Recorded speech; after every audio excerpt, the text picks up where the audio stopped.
Hello and welcome to the fourth module of our course on AI for financial forecasting. The fourth module deals with demand forecasting for financial institutions. What is demand forecasting in finance? Demand forecasting is the process of predicting future customer demand for financial products and services. Examples in financial institutions are like loan demand forecasting, credit card usage prediction, insurance claim forecasting, investment product demand, and deposit inflows. Why actually it matters in finance is because demand forecasting drives capital allocation, liquidity planning, risk management, and product strategy. Demand forecasting is not just about predicting volume, but it's about understanding behavior. What are the limitations of traditional demand forecasting? The very first limitation is over reliance on historical trends. Traditional models assume past demand patterns will continue. But in reality, customer preferences shift. Economic conditions change and digital adoption accelerates. The second limitation is ignoring external drivers. Demand is influenced by interest rates, inflation, regulatory changes, and market sentiments. Traditional models often ignore these. The third limitation is aggregation problem. Forecasting at a higher level, like monthly or at regional level, misses individual behavior and micro trends. The fourth limitation is lack of real-time adaptability. Static models cannot respond quickly to market shocks and behavioral changes. Now, let us understand how AI transforms demand forecasting. AI has introduced a new paradigm with multivariable analysis, where AI considers customer data, transaction history, macroeconomic indicators, and behavioral signals. The second is non-linear pattern detection. Demand is not linear. AI captures complex relationships and hidden dependencies. The third is real-time forecasting. The AI models adapt continuously. It has the feature of self-learning. So with the introduction of any new data, the models adapt continuously. The fourth is segmented forecasting. Instead of one forecast, AI provides customer level predictions and segment based insights. For example, instead of predicting total loan demand will increase by 5%, AI will predict high income segment can be plus 8%, small businesses can have minus 3% of loan demand, while the rural borrowers may have plus 12% of loan demand. So rather than giving one single forecast, it will divide and segment wise, it will give the prediction which will help in better decision making. Now let us understand what are the types of demand in financial services.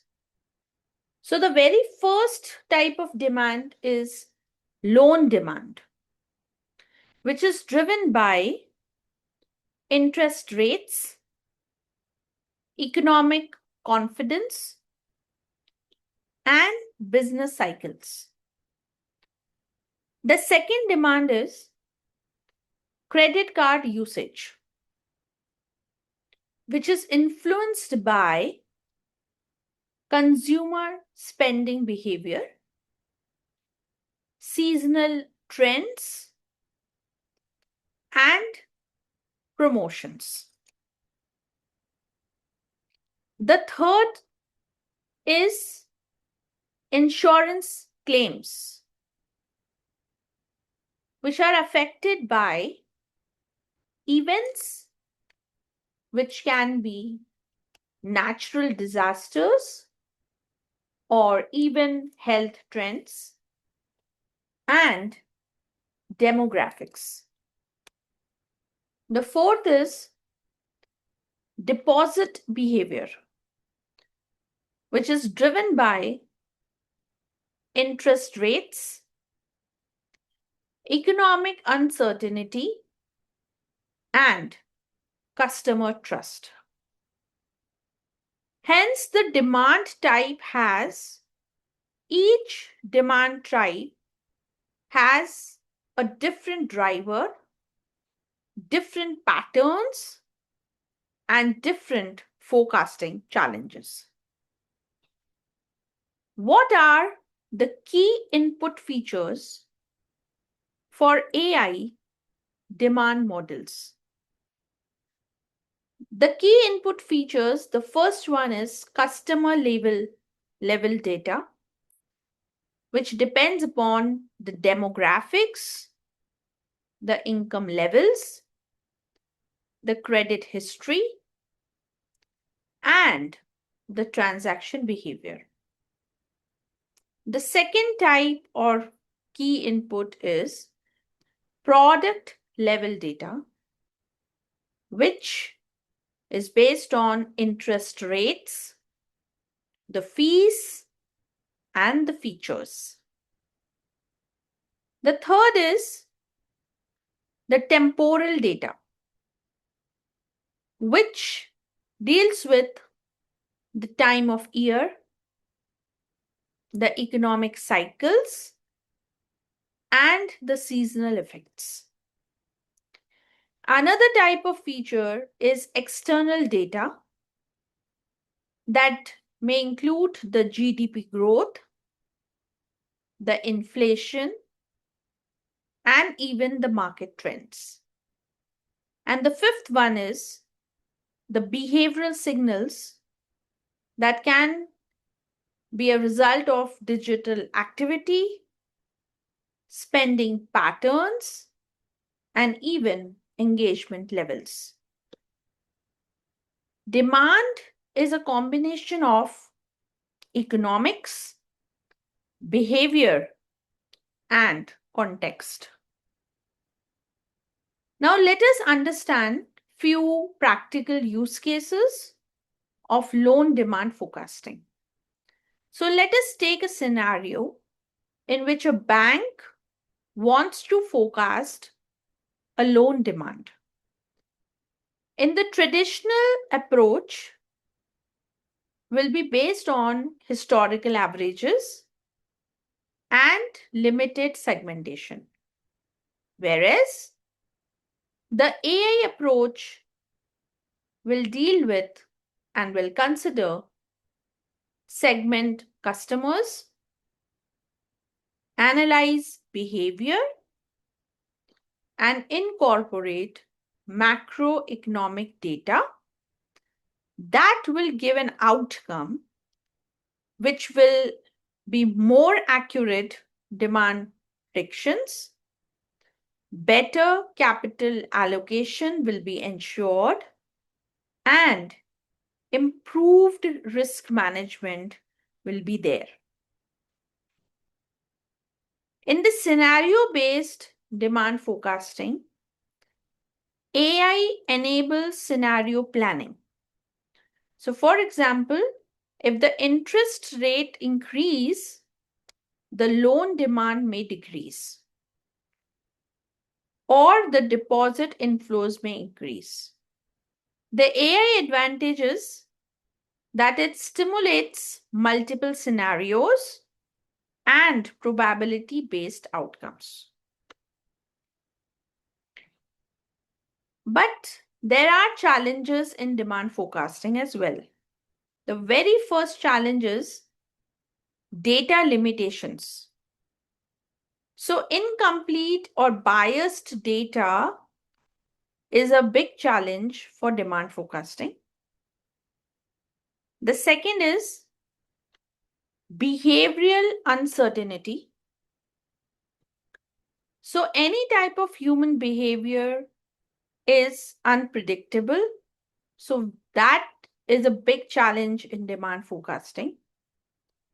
The third is external shocks like pandemics or any crisis or a policy change can lead to a challenge in demand forecasting.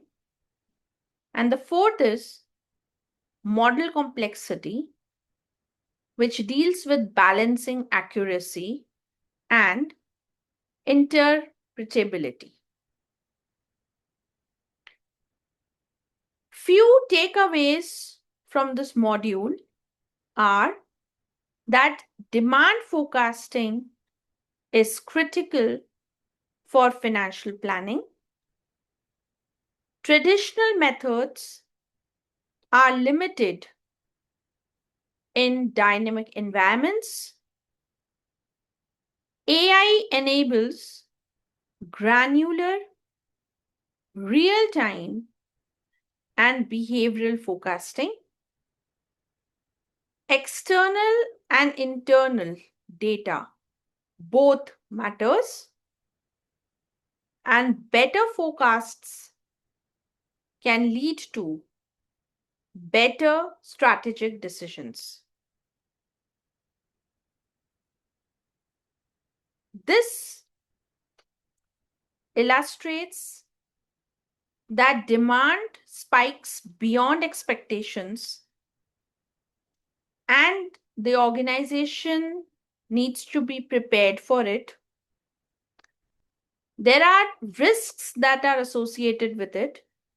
Underestimating demand may lead to lost opportunities, and overestimating demands may lead to ineffective capital allocation. Hence, demand in financial services is highly dynamic, behavioral, and is influenced by external factors. And here is where AI changes the game and adds value in the scenario of demand forecasting in finance. So here we end with our fourth module. Thank you so much. We'll be continuing with another module. Thank you.